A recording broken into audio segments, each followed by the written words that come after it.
Wow, after that 18-minute video on vector spaces, I wasn't sure anybody would come back, but thanks for coming back to check out this last video of this set on subspaces.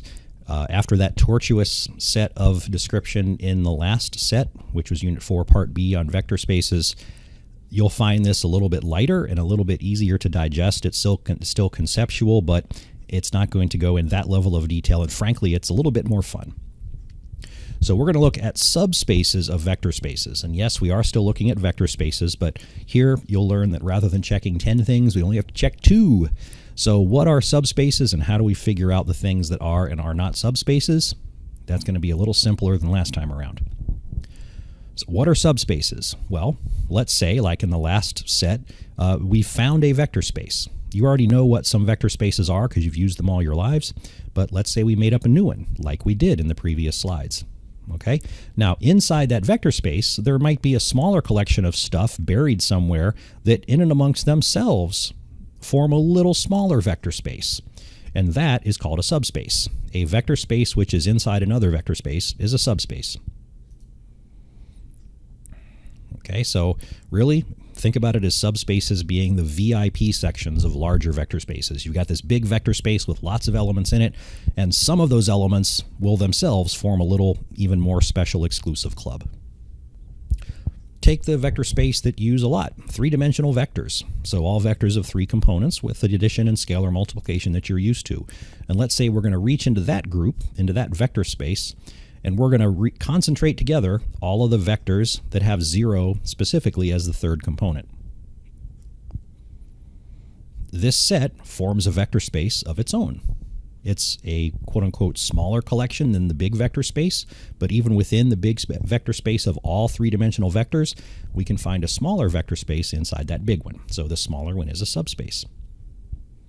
It's more exclusive because everything in V, which is the overall set of all 3-dimensional vectors, everything in V is not necessarily in W, but everything in W, which is 3-dimensional vectors with 0 as the third component, everything in W is in V. So how do we determine that something is a subspace? So letters for identification, V will be the big vector space and W will be some sub-collection within V.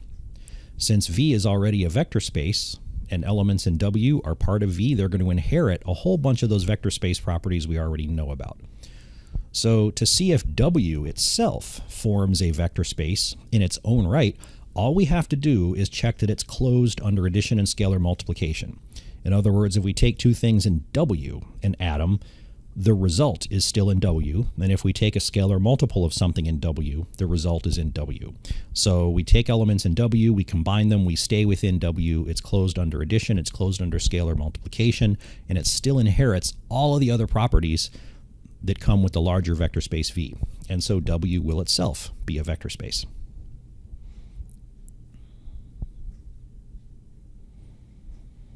All right, so back to our working example. V is all 3-dimensional vectors. W is the set of all vectors in 3 dimensions with 0 as the third component. Take 2 of these and add them together. We still get a 3-dimensional vector with 0 as the third component. Take a scalar multiple of one of these. We still get a 3-dimensional vector with 0 as the third component. So W is a subspace of V. How about we go into the universe, the vector space of all 2x2 matrices, and now within that collect together only the 2x2 matrices that happen to be symmetric. Is this a vector space in its own right? Or in other words, is the set of symmetric 2x2 matrices a subspace of the vector of all 2x2 matrices?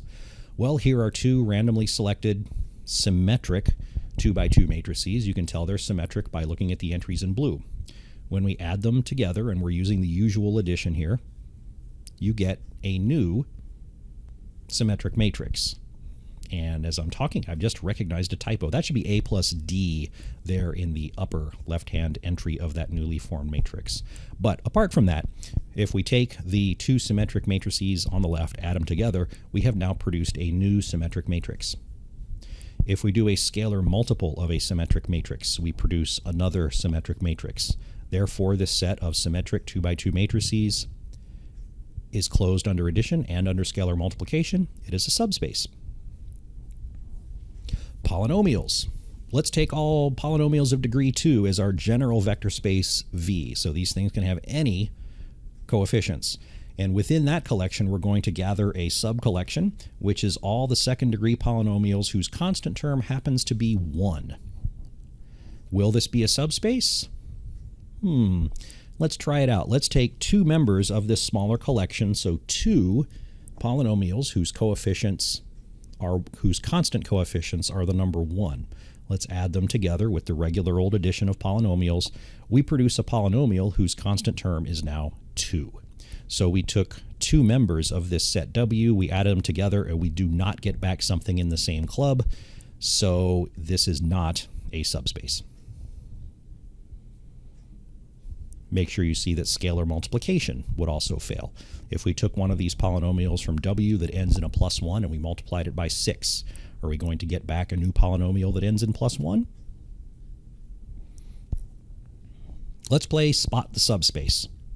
Let's take as our big vector space just the set of all real numbers and the usual addition and scalar multiplication.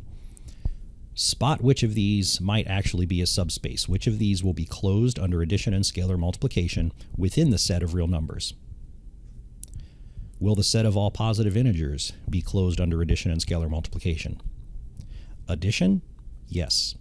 Scalar multiplication? No. A scalar is any real number. Take a positive integer, multiply it by -1. Do you get a positive integer back? No. Okay, let's just take all integers. Positive and negative and 0. Surely that's going to be a subspace, right? No. The set of all integers would be closed under addition because an integer plus an integer is an integer. But again, scalar multiplication. A scalar can be any real number. What if you took an integer, like 5, and multiplied it by the square root of 3? Is that an integer anymore? No. How about the set of all rational numbers? Well, no, same reason. Take a rational number like 3/2, multiply it by the square root of 7, which is an irrational number. Is the new number also rational to be in the same club? No, it isn't. How about the set that consists of only the number 0?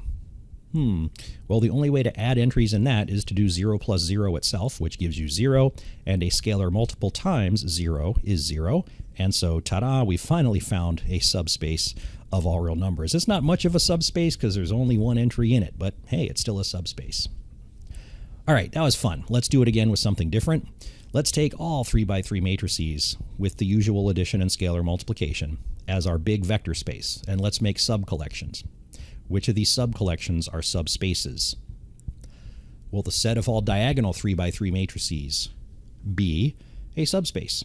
If we take two diagonal 3x3 matrices and add them together, will we get back another diagonal 3x3 matrix? Sure we will. Remember, a diagonal matrix is a matrix with anything down the diagonal, but specifically zeros off the diagonal. Scalar multiplication. Scalar multiple times a diagonal matrix will still be a diagonal matrix. So this is indeed a subspace. How about symmetric 3x3 matrices? Well, we looked at symmetric 2x2 matrices in the last slides. That was closed under addition and scalar multiplication. Two symmetric matrices added together will be symmetric, and a scalar multiple times a symmetric matrix will be symmetric. Take all 3x3 matrices with zeros down the diagonal. Add two of those together, you'll still have zeros all the way down the diagonal. Take a scalar multiple of it, you'll still have zeros all the way down the diagonal, so closed under addition and scalar multiplication. This is a subspace of the set of all 3x3 matrices. What about the collection of 3x3 matrices with all 1s down the diagonal? Well, now we have trouble. You add two of these together, you're going to get all 2s down the diagonal, so you don't get a similar thing back, and it's not closed under addition, so it's not a subspace. The set of all invertible 3x3 matrices, so all the 3x3 matrices that do have inverses, will that set be closed under addition? The identity matrix has an inverse, and the negative of the identity matrix has an inverse. But if you add those two things together, you'll get a matrix with all zeros, which will not have an inverse. So, no, not closed under addition. The set of all 3x3 matrices with a determinant of 0, that actually will be a subspace because of properties of determinants. The determinant of A plus B is the determinant of A plus the determinant of B. And the determinant of a scalar multiple of A is that scalar multiple times the determinant of A. Okay, so that's how we can check for and against subspaces. A little easier, two properties to check against. Why in the world do you need to know all this stuff to begin with? Okay, well, you've started seeing things in this course, and you will see them in other courses, things like sets of solutions to homogeneous systems, or in a different course, set of solutions to a differential equation or systems of differential equations. These solution spaces, the sets of solutions that we're talking about, actually are vector spaces. Okay, they're actually subspaces of larger collections of all the possible things that could have been solutions. So when we're poking around at solutions to some things like homogeneous systems, like differential equations, we are actually poking around inside vector spaces. Here's an example of how that plays out. Here is the coefficient matrix, the augmented coefficient matrix of a homogeneous system of linear equations. And let's say it has been reduced to this point. You should know what the solution set to this looks like, right? It's a homogeneous system. There's an infinite number of solutions. The third variable can be a free parameter. Let's call it t. And the first two variables, x1 and x2, can be written in terms of t. And we can write it in this format. This is why it's important to show the structure of your solution sets. What this means is that any multiple of the vector or the set 3, 2, 1 will be a solution to this system of equations. Any multiple of 3, 2, 1. 6 times 3, 2, 1. Negative 18 times 3, 2, 1. 0.74 times 3, 2, 1. Any of those, all of them, will be solutions. Let's see where that takes us. If we take two solutions to that system and add them together, look what happens. We get another multiple of 3, 2, 1. The solution set to that system is closed under addition. If we take one of those solutions and multiply it by a scalar, what happens? We get another multiple of 3, 2, 1. The solution set to that system is closed under scalar multiplication. The solution set to that system is a subspace of three-dimensional space. The same thing will happen when you're looking at sets of solutions to differential equations, and the fact that we can identify these solution sets as subspaces opens up a whole other can of worms that we will proceed to down the line.